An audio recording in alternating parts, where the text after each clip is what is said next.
fighter pilot mentality, and that's what separates them from mere mortals.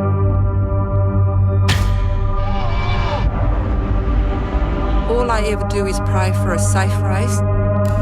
I never thought that I'd be there one day watching my son. For me, it's heart attack after heart attack. Are you okay, Nico? Yeah, there's fire. There's fire. Una serie de Netflix es responsable de una catarata de nuevos fanáticos de la Fórmula 1. Me puede parecer exagerado, pero no tanto. Personas sin demasiado interés en el automovilismo se encontraron enganchados con este deporte a partir de Drive to Survive, que así se llama esta serie. Y si bien los capítulos están editados, como todo reality show, ¿no?, para hacer las carreras más emocionantes todavía, muchos de estos fanáticos ahora hacen lo mismo que los que siguen a la Fórmula 1 desde siempre: levantarse sábados y domingos por la mañana a mirar las carreras en vivo.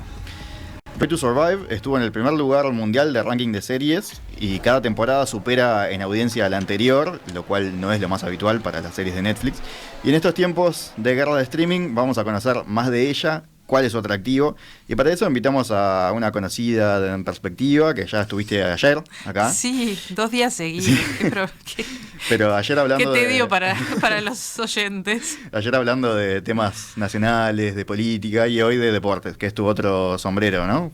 Eleonora Navatas, bienvenida. Bueno, muchas gracias. Un placer siempre venir por la radio, pero bueno, en este rol Pero ya habías estado distinto. Acá en este estudio mismo hablando de Fórmula 1 en alguna ocasión, con Por Decir Algo, ¿no? Sí, estuve acá y estuve también cuando, por decir algo, estaba emigró. Sí, hacía una columna acá todos los lunes o los martes después de las semanas de carrera, porque bueno, la Fórmula 1 es uno de a mí los deportes en general son algo que a mí me apasiona mucho. Sí, quien te sigue en Twitter se nota que, aparte todos, ¿no? ¿Cuál te falta? El rugby, capaz que no. No, sí, de rugby, de hecho fui comentarista en otra época. Golf, capaz, no sé si... Me gusta mucho también, sí. No, tal vez que los que menos me engancho sean la UFC y algunos de esos, pero sí los veo. No sé si no soy fanática, realmente no soy fanática de esos, pero cuando te gusta el deporte en general... con cualquier cosa te enganchás, o sea, cualquier bondi te sirve, como dicen, ¿no? Y por más que no sea muy fanática y algunas cosas me parecen muy, muy crueles y muy violentas, también eso me ha pasado de engancharme con la UFC. Pero no soy una experta ni nada por el estilo. Tampoco creo ser una experta en los demás deportes. Sí soy una... En esgrima sí, ponele. Bueno, en esgrima sí, porque fue el deporte que yo practiqué y practico. Y fuiste campeona también. Y sí, durante muchos años, entonces, capaz que en ese deporte puedo hablar con más propiedad. He jugado y he practicado otros deportes en forma amateur también. También hice una investigación hace mucho tiempo sobre el tema de las carreras de calle, porque en determinado momento explotó todo el tema de las maratones y las 5K y las 10K y todo eso, y en ese momento que fue un fenómeno hace alrededor de 15 años, sobre todo se empezó en el mundo pero se trasladó en Uruguay. Hice una investigación al respecto que después no se publicó, pero siempre hay un costado mío que está cercano a temas deportivos y a trabajar y poner el ojo y el énfasis en temas deportivos, y bueno, por eso también es un placer venir a hablar de esto, que no es lo habitual y bueno. Y nosotros te aprovechamos también, tu pasión. Pero vos no sos de la que te sumaste a la Fórmula 1 con Drive to Survive. No. Vos ya eras fan y te sumaste a la serie también. Sí, yo vengo de una familia que son todos fanáticos de la Fórmula 1. Mi padre, mi madre, mis tías, mis tíos. O sea, mi padre es increíble porque nosotros las conversaciones de Fórmula 1 muchas veces las he tenido, o sea, cuando era más chica con mi padre, con quien además le decían el tuerca, imagínate. O sea, era un tema que la Fórmula 1 y el resto del automovilismo le gustaba mucho, y siempre nos explicaba cosas de nuestros propios autos y todo eso. Pero mi madre veía siempre Fórmula 1, entonces actualmente con mi madre discutimos sobre la Fórmula 1 a diario. Es uno de nuestros temas de conversación. Entonces, así como yo charlo de fútbol con mi viejo, lo tuyo con tu madre por... Bueno, con mi madre hablamos de varios deportes. También. Mi madre es como yo, de fanática. Bien. O sea, se pasa mirando deportes en la televisión. Pero y demás. el fin de semana que hay carrera viene por ahí. Pero la Fórmula 1 como que ocupa un lugar importante. Entonces, Sí, siempre tuve esa cercanía con el deporte del motor, como suelen decirle algunos comentaristas. Y mis hijos también se engancharon con la Fórmula 1. Mis hijos sí se engancharon a partir de Drive to Survive. Y se engancharon de una forma, pero demencial, ¿no? Entonces, ahí lo viste como de que primera mano. empezaron a entender también esas cosas de que, pero ¿por qué ustedes eran tan fanáticas? Y ahora ellos ya el fenómeno de Drive to Survive lo sobrepasaron y están en otra etapa, pero realmente lo viví de cerca y a mí me gustó mucho. Las primeras 2 temporadas de la serie me encantaron, por más que las críticas que le hacen desde dentro de la Fórmula 1 y desde los más fanáticos puristas del deporte, creo que son que tienen lugar, que son reales, que son ciertas, pero no deja de haber sido un gran fenómeno que hoy podemos disfrutar también. Y bueno, me adelanté un poco, no sé por dónde querías arrancar la conversación. Cuando te mandó un mensaje te dije, yo no estaba por fuera del fenómeno de Drive to Survive. Tu respuesta fue, no. Sí. ¿Cómo están por fuera?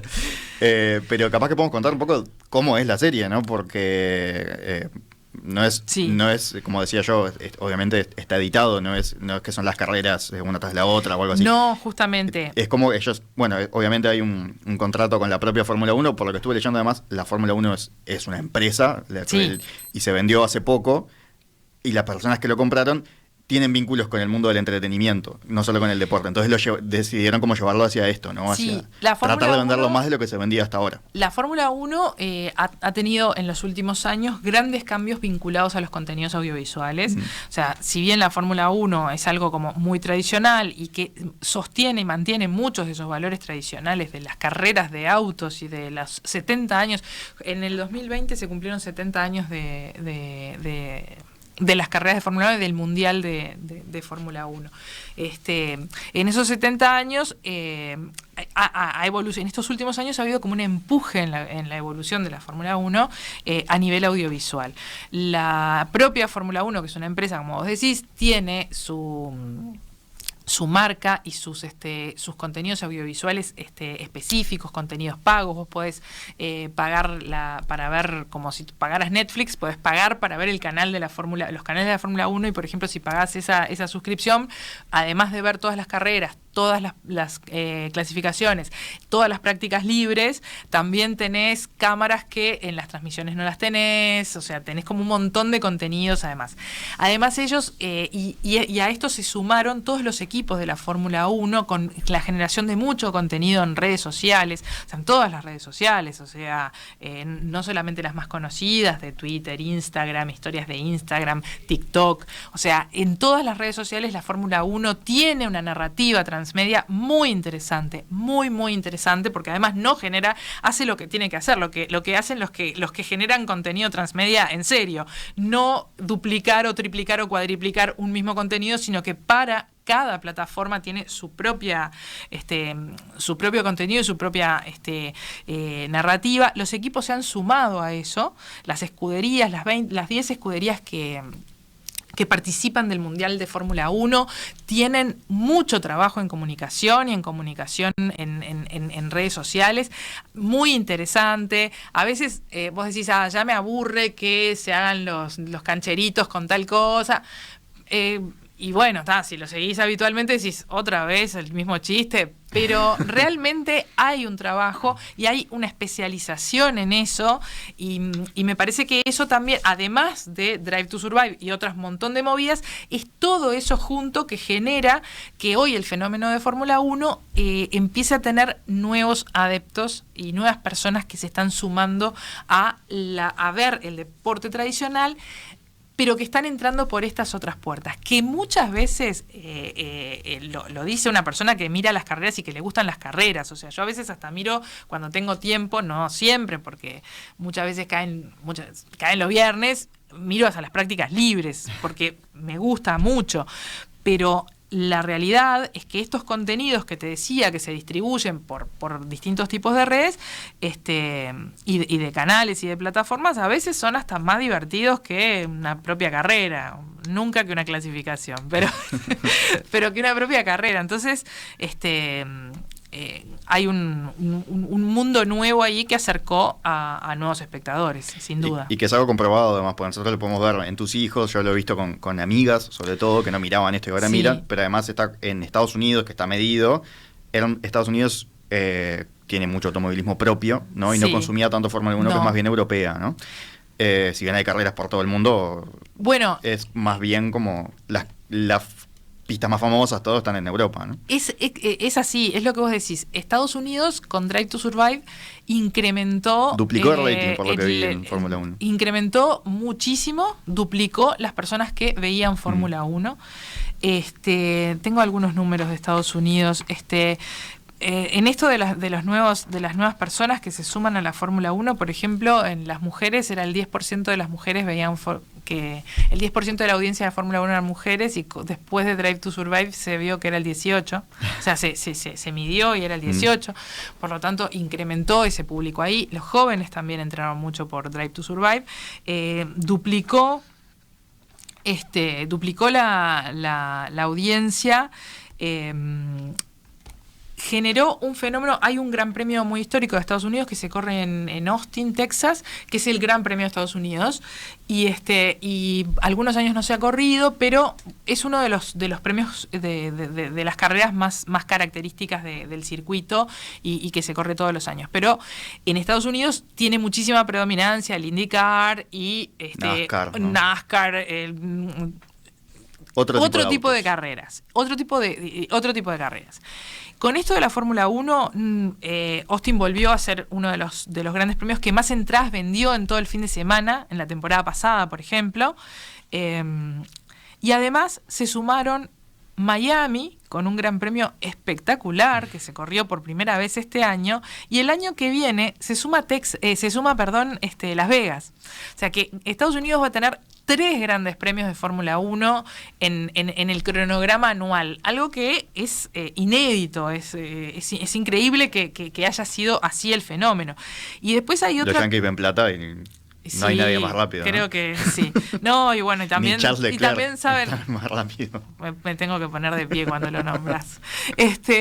Y después hay otra cosa que es novedosa también, y es que la carrera de Abu Dhabi de 2021, que fue con la que se cerró el campeonato 2021, que ahí se iba a definir el campeonato, Max Verstappen, el actual campeón, que terminó ganando esa carrera, llevaba 6 puntos de ventaja sobre Lewis Hamilton y podía ganar. O sea, podía ser un final cabeza a cabeza donde ganaba uno o ganara el otro, y el que ganaba o el que sacaba ventaja sobre el otro podía proclamarse campeón. Esa carrera la vieron 102 millones de personas, 108 millones de personas, que son más de las que vieron el Super Bowl del año anterior. O sea, esa cifra ya te da la pauta de cómo pegó en los últimos años todo este nuevo marketing y toda esta nueva difusión que está teniendo la Fórmula 1. No hablamos nada de la serie. Bueno, pues que la serie es un puntal para todo esto, y la Sí. serie ya va por la 4ª temporada, Drive to Survive, y por lo que yo vi un capítulo nomás, Sí. o sea, y ya me pareció que estaba buenísimo, pero lo que hacen es meterte... Digo, uno dentro del auto en la transmisión ya estás, ¿no? Porque Sí. tenés la cámara mismo dentro del auto. Pero meterte dentro del equipo. Claro, ¿no? Que capaz que es lo que no se conocía tanto.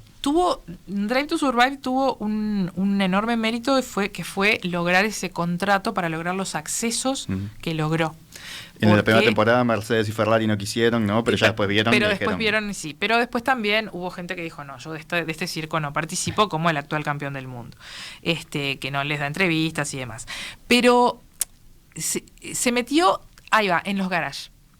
Y no solamente en los garages, en las oficinas y hasta en las casas de algunos pilotos o de algunos jefes de equipo.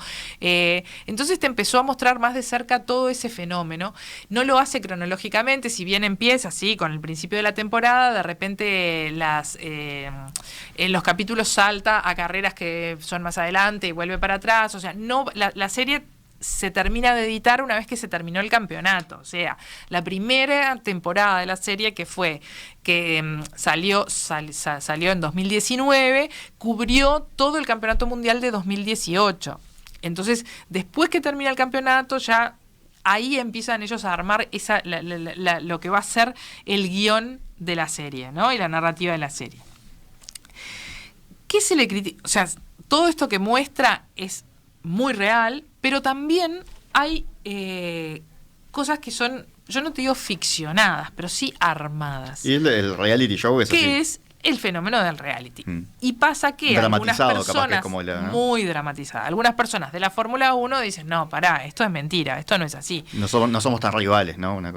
Bueno, quejas de rivalidades generó, armadas, ¿no? por ejemplo, una rivalidad, no es que generó una rivalidad, mostró una rivalidad que no era tan real entre los pilotos de la escudería Red Bull, Verstappen y Ricciardo, en el año 2018, donde eran dos pilotos que son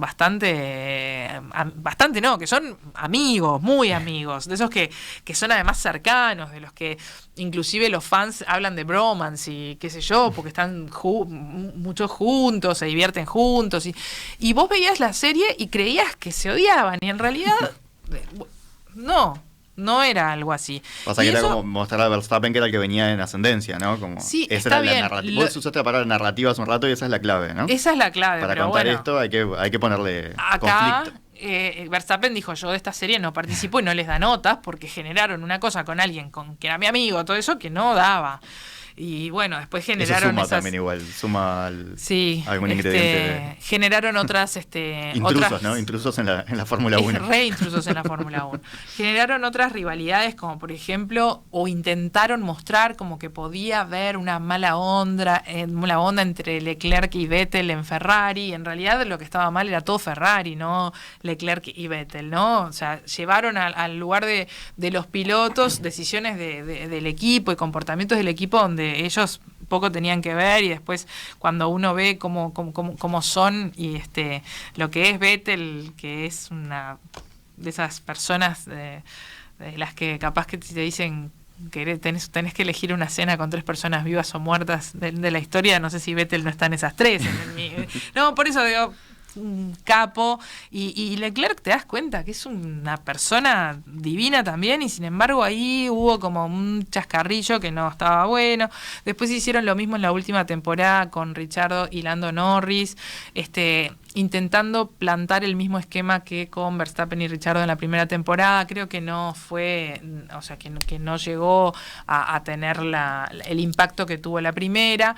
A mí me parece que si bien va creciendo en espectadores, a mí me parece que la calidad no va creciendo. La calidad de la serie va descendiendo, o por lo menos... ya no nos sorprende como nos sorprendió al principio, entonces es como que, bueno, la primera temporada y la segunda temporada creo que las vi en una noche, o sea, tipo, no dormí y las vi todas de corrido, y la cuarta me costó horrores terminarla. Entonces ahí también te das cuenta que de repente está perdiendo un poco el pulso, pero... reconozco que es un fenómeno muy especial, y yo soy una persona que consume cualquier cosa de Fórmula 1. O sea, a mí me parece que esto, no quiero olvidarme de decirlo porque era de las primeras cosas que quería decir, y me la voy a olvidar si no le digo ahora.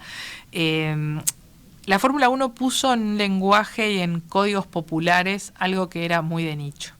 Porque si bien es masivo llegar a la Fórmula 1, mirar programas sobre Fórmula 1, mirar comentaristas de Fórmula 1, escuchar los podcasts de la Fórmula 1, que están buenísimos y son divertidísimos, y ahora voy a recomendar... para el que quiera seguir entrando. Para quien quiera, o quien le interese, o quien ya se haya metido en la Fórmula 1, voy a recomendar 3. Me parece que puso en un lenguaje popular algo que era de nicho. Y eso de haberlo puesto en lenguaje popular tiene mucha importancia, porque nadie se siente excluido, nadie se siente afuera. Lo que pasaba cuando vos ponías un programa de Fórmula 1 o comentaristas de Fórmula 1 es que decís, ¿de qué están hablando?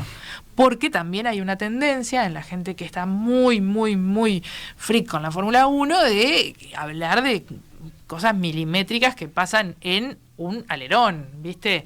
Y no, o sea, la masividad no está por ahí, no está ahí, no está en ese lugar. Entonces creo que tiene, además de haber logrado los permisos para mostrar este reality, logró eso, ¿no? De democratizar el lenguaje de la Fórmula 1 para que sea entendido por todas y todos. Aprendieron de los comentaristas de fútbol, capaz. Viste, ahí, si no hay algo que no es complicado de entender, ¿no? Sí, No sé, por al eso. revés, Ahora hablan muy poco de técnica. Sí, en este no caso. hablan nada de técnica y ahora en este caso se empezaron a contar más que nada historias, que es lo que siempre rinde, ¿no? En cualquier, Sí, los en cualquier personajes. formato, ¿no? O sea, contar una historia. Y acá Drive to Survive lo que hizo fue empezar a contar varias historias en paralelo bajo un paraguas común que era el campeonato mundial de Fórmula 1. Mencioné a Leclerc y me dijiste que te ponías de pie. O sea, ¿ese es tu personaje favorito? No tu favorito no, para no, las carreras, no, tu personaje mi televisivo. personaje de televisivo favorito, Sí. no, claro que no es Leclerc, no, a Leclerc lo adoptaría, viste, como un hijo más. ¿Qué edad tiene Leclerc? Además, Leclerc tendrá 24, 20, yo qué sé, no sé, tiene edades parecidas a las de mis hijos, como Max Verstappen, que tiene un par de años más que mi hijo, también lo adoptaría, otro maravilloso piloto. No, los personajes de la serie tal vez no son los personajes o los pilotos que nosotros queremos o que somos hinchas o lo que sea. Yo creo que los grandes personajes de la serie son Dani Ricciardo, que es un piloto muy, muy, muy carismático y de hecho la serie se basa muchísimo y se apoya muchísimo en él. Sí, en el primer capítulo ya es uno de los protagonistas. Por eso. Creo que los otros dos personajes que son... Aparece, por ejemplo, en la segunda temporada, ¿no? El CEO de Mercedes, Toto Wolff, que creo que es un muy buen personaje. Esto no quiere decir que sea uno de los personajes, ¡ay, qué lindo! Soy fan de Toto, no, al revés, creo que genera bastante, no rechazo, pero bueno, controversia, porque es Una como historia el necesita Kaiser. antagonistas también. Bueno, sí, no creo que Toto Wolff, que es el team principal y CEO de Mercedes, sea el antagonista, pero es un personaje fuerte, Claro. Se nota cómo maneja los hilos del equipo, de un equipo que tuvo una supremacía durante 7 años y justo la serie lo agarra en sus 2 últimos años donde era imposible competirles hasta el año pasado cuando Red Bull se puso fuerte de nuevo y logra sacar a Verstappen campeón. Después aparece también como otro personaje que para mí es detestable, pero bueno, habrá gente que le gusta, que es el team principal de Red Bull, que es Christian Horner, que además está casado con Jerry Halliwell, que es una de las Spice Girls. Entonces, ella también tiene un protagonismo importante en la serie, porque imagínate, yo soy productor y tengo un tipo que voy a entrevistar todo el tiempo y la mujer es una de las Spice Girls. Intrusos en la Fórmula 1, claramente voy a nuevamente. poner a ella, la voy a poner todo el tiempo. Después aparece también Lawrence Stroll, que es el padre de Lance Stroll, que es un piloto canadiense y su padre es el dueño de la escudería Aston Martin, donde el chico corre, ¿no? Y Stroll aparece como un mafioso del siglo XXI, ¿viste? Realmente cuando aparece hasta la música cambia. La música cuando aparece, te digo que le pega en el filo a cuando aparece Darth Vader, ¿viste? Entonces, ese tipo de cosas las están bastante bien logradas en la serie y creo que para atraer un público está muy bien hecho. Acá tenemos un mensaje de acá ¿quién es el nombre? A ver. Bueno, acá no le encuentro el nombre, pero que dice que tiene una hija de 23 años, también fanática de la Fórmula 1, que dice que le haces acordar el fanatismo en la pasión. Y Uri cuenta que él no era fan de la Fórmula 1 hasta que le saltó en YouTube una publicidad de Drive to Survive. Dice, me vi todas las temporadas y ahora sigo cada semana las carreras. Los resúmenes que publica en la Fórmula 1 en YouTube también. Dice que no se fuma la carrera entera, perdón, pero que si miras los resúmenes en YouTube, le falta dar ese paso último. Es que claro, la carrera, yo que siempre las vi no, pero de afuera, no me interesaban particularmente, me pareció siempre medio un embole, porque duran 2 horas, como que lo más importante es la largada y el final, eso siempre dije yo, mirás el principio y el final y estás Y ahora me Sí, aparece todo bueno. este mundo que en realidad Y es porque también está el lo tema estás de las mirando sin prestarle estrategias atención. Claro. que hoy en día son importantes. Es verdad que las carreras de hoy, si sacás una buena ventaja o después de una buena largada, los rebases entre autos se dan poco, los circuitos no hay muchos circuitos como con mucho quiebre como para que se puedan dar rebases interesantes. Sí hay un mecanismo que se llama DRS, que se abren unos alerones, entonces hay 2 rectas en las pistas, en algunas 2 y en otras 3 zonas de DRS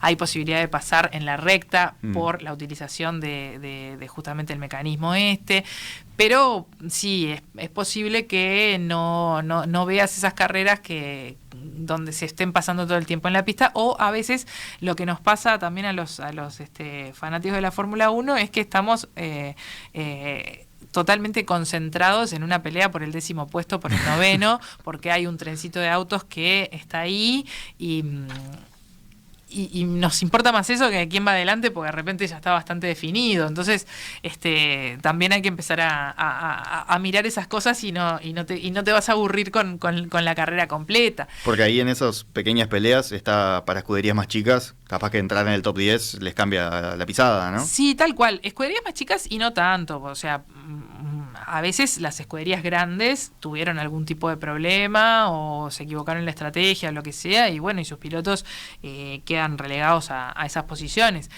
Que la Fórmula 1 entrega puntos desde el que llega primero hasta que el que llega 10º. O sea, entrega 25 puntos y de ahí va en forma decreciente hasta entregar al 10º un punto. Para algunas escuderías, llegar a tener un punto en una carrera de la temporada es crucial para que la temporada siguiente puedan tener algún tipo de financiamiento, no se le vaya un sponsor, etcétera. Entonces, a veces el punto que gana, yo qué sé, Williams, es más festejado que un tercer puesto de Red Bull, ¿no?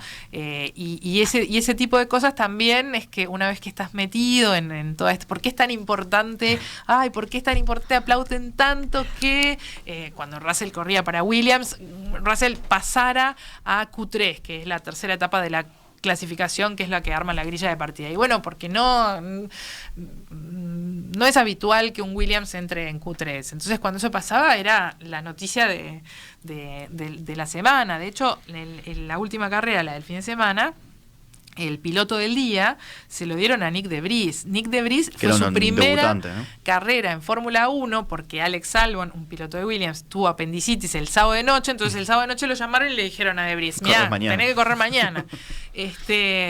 Y fue su primera carrera en Fórmula 1 y quedó 9º, 2 puntos. Pero 2 puntos es lo más que ha hecho. Hizo más puntos que el otro piloto de esa escudería en todo el año. Entonces, vos decís, ¿era para Nick de Vries? Sí, claramente era para Nick de Vries. Pero para ese tipo de cositas, capaz que vale la pena estar informado y no perdérselas, porque a veces las carreras tienen eso, ¿no? Que si te perdés algún detallecito no va a ser tan aprovechable como si mirás Drive to Survive. Justo el final de este domingo, además no estuvo tan bueno. Pues entró el auto de seguridad, terminaron como sin competir, terminaron uno atrás del otro. Eso ha sido una constante en los últimos años, algunas decisiones que ha tomado la FIA. De hecho, el año pasado se removió a todas las direcciones de carrera, al australiano Michael Masi, porque se lo acusaba o se lo culpaba de no haber manejado del todo bien la utilización del auto de seguridad en la carrera de Abu Dhabi, donde se definió todo, y en otras carreras, ¿no? Hubo terrible polémica el año hubo pasado, mucha ¿no? polémica, hubo penalizaciones para los distintos pilotos que eran bastante discrecionales, y vos decías, pero ¿por qué a fulano lo penalizan con 5 segundos o con 5 puestos atrás en la grilla o con tal cosa, y a otro por algo parecido o menor lo penalizan por menos? Bueno, hubo mucha polémica por todo el año, las penalizaciones que se dieron, y por el uso del auto de seguridad en la última carrera, donde había una teoría de que algunos decían que los rezagados tenían que pasar al auto de seguridad para que primero y segundo pudieran competir libres entre ellos dos y que quedaran entre ellos dos, y otros decían que no, que cuando el auto de seguridad se retirara de la pista, largaran como estaba. Bueno, algunos dicen que favoreció a uno, otros a otros. se generan siempre ese tipo de cosas, y en la última carrera, la del domingo pasado en Monza, se terminó con auto de seguridad. No corrieron libremente las últimas vueltas porque hubo un despiste de Ricciardo, y la grúa se demoró mucho rato en sacar el auto de la pista. Empezaron a circular con yellow flag, que es una especie de virtual safety car, y después entró el auto de seguridad y la carrera terminó atrás del auto de seguridad, sin poder hacer ninguna maniobra los que estaban adelante, sin poder probar ni ensayar nada, lo cual es una pena, pero son las reglas del juego. Y sí. Pasa. Lo que sí te voy a decir, Eleonora, nos colgamos y tenemos que ir cerrando, pero vos me prometiste recomendaciones, ¿no? Para los que quieren seguir profundizando. Yo, después de cada carrera, hay un episodio, una serie de YouTube, no es una serie, bueno, es un comentario en YouTube de Antonio Lobato, que es un periodista español que sabe muchísimo. Estén preparados para que escuchar un gran fanatismo sobre los pilotos españoles, ¿no? y todas las excusas posibles para que, si hay algún piloto español, que en este momento están Carlos Sainz y Fernando Alonso en el Mundial, le va mal, seguramente sea por culpa de terceros, porque ellos son unos fenómenos, pero teniendo eso como dato, son muy disfrutables las columnas de Antonio Lobato. Después, y son en español. Después hay un australiano que se llama Peter Windsor, que también se encuentra en YouTube. Ahí para que sabe inglés, ¿no? Ahí son en inglés, y además es de los que ya entran a hablar de cuestiones técnicas mínimas. Tiene muchísima información, o sea, es imponente la información interna que maneja. A veces te pone gráficas de las aceleraciones en determinada curva, o sea, y saca conclusiones a partir de eso. O sea, que los más fanatiquitos pueden meterse con lo de Peter Windsor. Y después hay un podcast de Nico Rosberg, que fue campeón de la Fórmula 1, corriendo para Mercedes, donde habla de Fórmula 1 y también hace entrevistas y habla con pilotos y con gente de las escuderías y tal. También es recomendable el podcast de Nico Rosberg. ¿Cómo se llama? O buscándolo así seguro que lo encuentras. Entras, ¿no? en Spotify y pones Nico Rosberg y te va a aparecer el podcast de Nico Rosberg. No hay mucho. Eleonora Navata, muchas gracias. Muchas gracias a ustedes. Esta otra parte de tus pasiones. Por dejarme desplegar toda esta pasión. Drive to Survive en Netflix, para los que tengan ganas. Vos le decís, si no sabes nada de Fórmula 1, igual sentate a verla y te enganchás. Si no sabes nada de Fórmula 1, la vas a disfrutar más todavía.